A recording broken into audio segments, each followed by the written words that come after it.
नमस्कार दोस्तों, जय जोहार। मैं कौशल तिवारी और बिहनिया संध्या में आपका स्वागत है।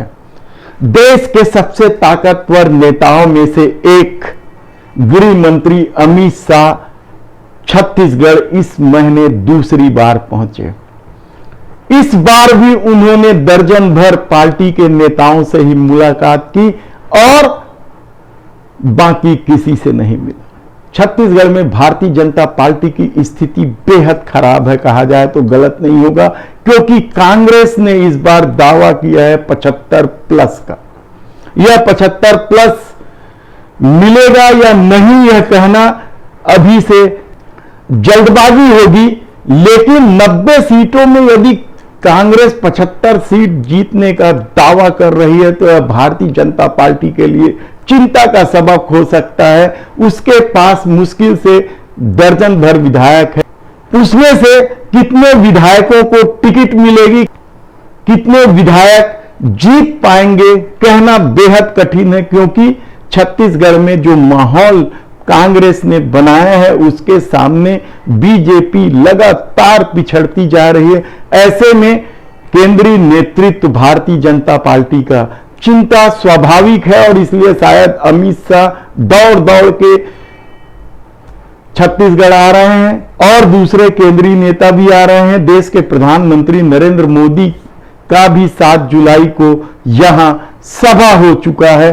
इसके बाद भी भारतीय जनता पार्टी कहीं दौड़ में दिखाई नहीं दे रही है, कहा जाए तो गलत नहीं होगा। दूसरी तरफ विपरीत परिस्थितियां, हम विपरीत परिस्थितियां इसलिए कह रहे हैं क्योंकि पिछली बार जिस तरीके से कांग्रेस के पक्ष में माहौल था, उसके बाद भी भारतीय जनता पार्टी ने 14 सीट जीती थी। ये अलग बात है कि रमन सरकार के 15 साल के कार्यकाल के बाद वह 15 सीट भी नहीं जीत पाई थी, लेकिन उन 14 विधायकों को भी यदि इस बात का खौफ रहे कि उन्हें टिकट मिलेगी कि नहीं मिलेगी, तो फिर पार्टी का क्या होगा कहना बेहद मुश्किल है। और कल तो जिस तरीके से रामपुर के विधायक आदिवासी नेता मनसी सरकार में गृह मंत्री और वन मंत्री रहे ननकी राम कंवर को गेट के भीतर ही नहीं जाने दिया गया, वह भी कम चौंकाने वाली खबर नहीं है। यानी शाह क्या पार्टी के लिए इतने बड़े नेता हैं कि उनसे मिलना इतना मुश्किल हो गया है। वरिष्ठ नेता है, आदिवासी नेता है ननकी राम कंवर, उनको जिस तरीके से गेट पर ही रोक दिया गया उससे वे बेहद नाराज हुए। लेकिन उनकी नाराजगी का क्या, इससे पहले भी वे नाराज होते रहे हैं। रमन सरकार के समय तो वे इस हद तक काम करने लगे थे कि अपनी एक टीम बना ली थी कार्रवाई करने के लिए। यही नहीं, उन्होंने रमन सिंह के कवर्धा में जाकर कलेक्टर और एसपी को वसूलीबाज कर दिया था। भरे विधानसभा में 10-10 हजार में थाने बिकने की बात कह दी थी और शायद यही बात रमन सिंह को गंवारा नहीं हुआ और इसलिए कहा जा रहा है कि कल भी रमन लाबी ने ही उन्हें गेट के भीतर जाने नहीं दिया, अमित शाह से मिलने नहीं दिया। वैसे भी भारतीय जनता पार्टी चुनाव हारने के बाद यहां कई गुटों में बटी हुई है। रमन सिंह की अपनी ठसक है, उनका अपना गुट है, उस गुट के दायरे में वे लोग दूसरे गुट के लोगों को बर्दाश्त ही नहीं करते और यूं कहा जाए कि फूटी आंख भी नहीं भाते तो फिर गलत नहीं होगा।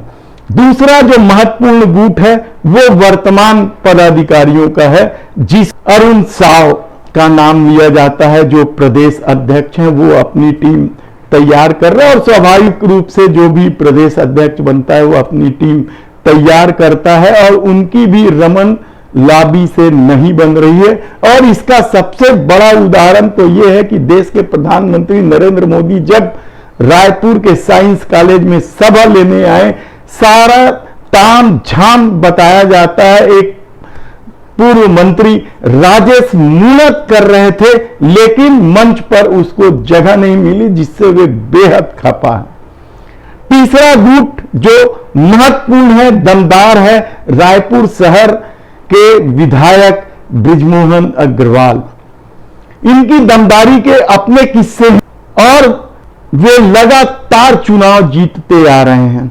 शायद यह भी उनके भीतर की एक ठसक होगी, इसलिए उनका अपना गुट है। धन धान्य से भरपूर बृजमोहन अग्रवाल की लॉबी के बारे में कहा जाता है कि उनको नजरअंदाज करना भारतीय जनता पार्टी के लिए बड़ा मुश्किल भरा काम। और चर्चा तो इस बात की भी है कि राज्य गठन के दौरान जब नेता प्रतिपक्ष का चुनाव हो रहा था और देश के प्रधानमंत्री तब प्रदेश प्रभारी थे, तो क्या कुछ नहीं हुआ था। एक आत्म परिसर में आगजनी तक हो गई थी, किस तरीके से मार कुटाई हुई थी, कौन कौन पलंग के नीचे घुसे थे, ये एक अलग किस्सा हम आपको इसको बताएंगे। और इसमें 6 भारतीय जनता पार्टी के लोग निलंबित भी किए गए थे, जिसमें बृजमोहन अग्रवाल का भी नाम शामिल था। इसके अलावा छोटे छोटे अलग गुट है, धर्मलाल कौशिक हो या ये समय समय पर एक दूसरे गुट के साथ सामंजस्य स्थापित करते हैं। और शायद यही वजह है कि भारतीय जनता पार्टी इस गुटबाजी में इस कदर उलझी हुई है कि वह कांग्रेस से मुकाबला ही नहीं कर पा रही है। दूसरी तरफ जिस तरीके से अमित शाह केवल संगठन और रमन सिंह को ही प्राथमिकता दे रहे हैं, उसे लेकर भी बड़ा सवाल उठने लगा है। और भारतीय जनता पार्टी में जो पुराने जुड़े हुए हैं, जो निष्ठा के साथ पार्टी का काम कर रहे हैं, ऐसे लोग अमित शाह की इस रणनीति से भी खफा हैं। उन्हें नहीं लगता कि अमित शाह इन 12-15 लोगों को लेकर कोई बहुत बड़ा खेल छत्तीसगढ़ में कर सकते हैं। तब सबसे बड़ा सवाल तो कल की वह घटना को लेकर सामने आया है कि किस तरीके से भारतीय जनता पार्टी में गुटबाजी व्याप्त है कि वह अपने आदिवासी नेता को भी गेट के भीतर घुसने नहीं देते हैं। और हाल में ही भारतीय जनता पार्टी के इसी गुटबाजी और इसी रवैये को लेकर सबसे बड़े आदिवासी नेता जो भारतीय जनता पार्टी के लिए देश का भी चेहरा एक समय कहलाते थे, ऐसे नंद कुमार साय ने भी भारतीय जनता पार्टी छोड़ दी है। तब देखना होगा कि अमित शाह किस रणनीति के तहत किस तरीके से भारतीय जनता पार्टी को छत्तीसगढ़ में सक्रिय कर पाते हैं या भूपेश बघेल के मुकाबले खड़ा कर पाते हैं। धन्यवाद।